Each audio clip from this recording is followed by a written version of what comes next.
Guys, इस video में हम बात करेंगे विज्ञान के पाठ्य योजना के बारे में। इसमें सबसे पहले लिखते हैं विद्यालय का नाम, फिर दिनांक, कक्षा, विषय, उपविषय, चक्र, अवधि। फिर इसके बाद प्रकरण लिखते हैं कि किस प्रकरण पर हम टीचिंग कर रहे हैं। जैसे इसमें लिखा है पदार्थों का पृथक्करण। फिर समान उद्देश्य लिखते हैं। इसमें पहला है छात्रों में विज्ञान विषय के प्रति रुचि जागृत करना। दूसरा है छात्रों में सोचने समझने की क्षमता का विकास करना। तीसरा है छात्रों में वैज्ञानिक दृष्टिकोण उत्पन्न करना। फिर इसके बाद विशिष्ट उद्देश्य लिखते हैं। इसके अंतर्गत भी कुछ उद्देश्य आते हैं। जैसे पहला है ज्ञानात्मक उद्देश्य।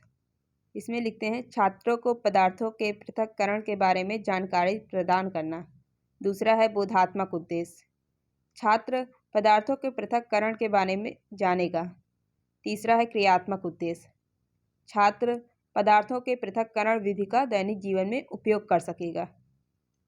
फिर इसके बाद शिक्षण विधि लिखते हैं कि किस विधि का टीचिंग में उपयोग करना है। जैसे इसमें लिखा है प्रदर्शनी विधि, प्रश्नोत्तर विधि, स्पष्टीकरण। फिर सहायक सामग्री लिखते हैं जो कि टीचिंग करते समय उपयोग किया गया है। जैसे इसमें लिखा है चना, गेहूँ, चावल के कुछ बीज तथा छोटे छोटे कंकड़, जल इत्यादि। फिर पूर्व ज्ञान लिखते हैं छात्र अपने घर पर अनाज में से कंकड़ को अलग करते हुए देखे हैं। फिर पाठ प्रस्तावना प्रश्न लिखते हैं। इसमें कॉलम बनाया जाता है छात्र अध्यापक का कथन और छात्र कथन। छात्र अध्यापक का कथन में पहला है थकान होने पर लोग क्या पीना पसंद करते हैं। फिर छात्र कथन में लिखते हैं चाय। फिर दूसरा है छात्र अध्यापक का कथन में चाय पीने से पहले क्या करते हैं। फिर छात्र कथन में लिखते हैं छन्नी से छानते हैं। फिर छात्र अध्यापक का कथन में तीसरा है चाय को छन्नी से छानना विज्ञान भाषा में क्या कहते हैं। फिर छात्र कथन में समस्यात्मक प्रश्न हो जाता है। फिर उद्देश्य कथन लिखते हैं छात्रों, आज हम लोग विज्ञान विषय के अंतर्गत पदार्थों का पृथक्करण नामक पाठ का विस्तृत अध्ययन करेंगे। फिर पाठ प्रस्तुतिकरण लिखते हैं। इसमें कुछ कॉलम बनाए जाते हैं जैसे शिक्षण बिंदु, छात्र अध्यापक का कथन, छात्र कथन, श्याम पटकार। छात्र अध्यापका में सबसे पहले छात्र अध्यापका में लिखते हैं। इसमें सबसे पहले विकासात्मक प्रश्न लिखते हैं। इसमें छात्र अध्यापका द्वारा छात्रों से क्वेश्चन पूछा जाता है। जैसे इसमें लिखा है पहला खाना खाते समय दाल में हमें कंकड़ मिलने पर हम क्या करते हैं। छात्र कथन में लिखते हैं निकाल कर फेंक देते हैं। फिर छात्र अध्यापका कथन में दूसरा है दाल में से कंकड़ को फेंक देने को विज्ञान भाषा में क्या कहते हैं। छात्र कथन में समस्यात्मक प्रश्न। छात्रों द्वारा जो आंसर दिया जाता है उसे श्याम पट पर भी लिख सकते हैं। फिर छात्र अध्यापक कथन में स्पष्टीकरण लिखते हैं। विभिन्न पदार्थों के मिश्रण में से प्रत्येक पदार्थ को अलग करना पृथक्करण कहलाता है। जैसे गेहूं और चना के मिश्रण में से गेहूं और चना को अलग करना। मिश्रण दो या दो से अधिक पदार्थों को मिलाने से मिश्रण प्राप्त होता है। मिश्रण में मिले विभिन्न पदार्थों को मिश्रण के अवयव या घटक कहते हैं। मिश्रण में घटक या अवयव किसी भी अनुपात में मिले रहते हैं। जैसे रेत और नमक का मिश्रण। छात्र कथन में लिखते हैं छात्र ध्यानपूर्वक सुनेंगे और इसमें से जो इम्पोर्टेंट पॉइंट रहेगा उसे श्याम पट पर भी लिख सकते हैं। फिर छात्र अध्यापक का कथन में लिखते हैं बोधात्मक प्रश्न। पहला है दो या दो से अधिक पदार्थों के मिश्रण को कैसे अलग करते हैं। छात्र कथन में लिखते हैं पृथक्करण द्वारा। और दूसरा है छात्र अध्यापक का कथन में मिश्रण में पदार्थों का अनुपात निश्चित होता है या अनिश्चित। छात्र कथन में लिखते हैं अनिश्चित। फिर छात्राध्यापक का कथन में विकासात्मक प्रश्न लिखते हैं। पहला है गेहूं व कंकड़ के मिश्रण में से कंकड़ और गेहूं को अलग कैसे करेंगे।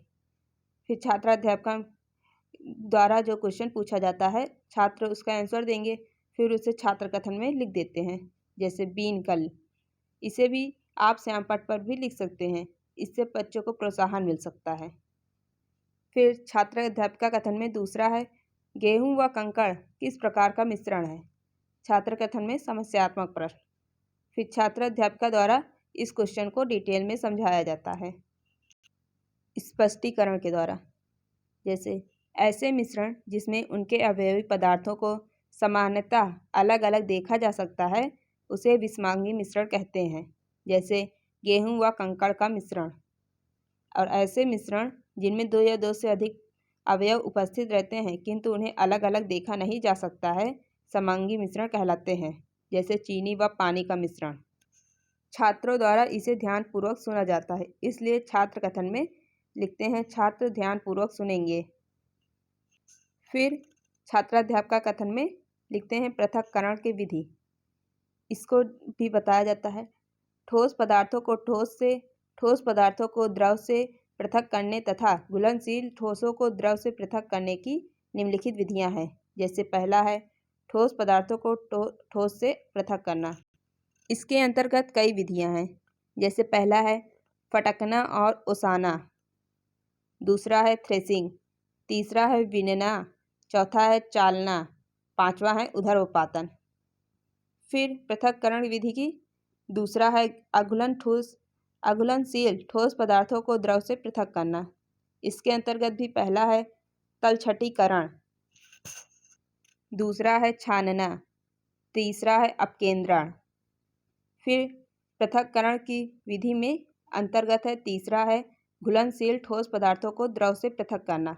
अब इसके अंतर्गत है वाष्पन, आसवन, तीसरा है क्रिस्टलीकरण, चौथा है 2 अभिमिश्रणी द्रवों का पृथक्करण। फिर जो हमने डिटेल में समझाया है, मतलब छात्राध्यापक द्वारा डिटेल में जो समझाया जा रहा है, उस पर बोधात्मक प्रश्न पूछते हैं बच्चों से। जैसे पहला है चावल से कंकड़ को किस विधि से पृथक्करण करते हैं। जैसे छात्र कथन में लिखते हैं बीनना। फिर छात्राध्यापक द्वारा दूसरा क्वेश्चन पूछा जाता है नमक को बालू से किस विधि द्वारा पृथक करेंगे। फिर छात्र कथन में लिखते हैं तलछटीकरण द्वारा।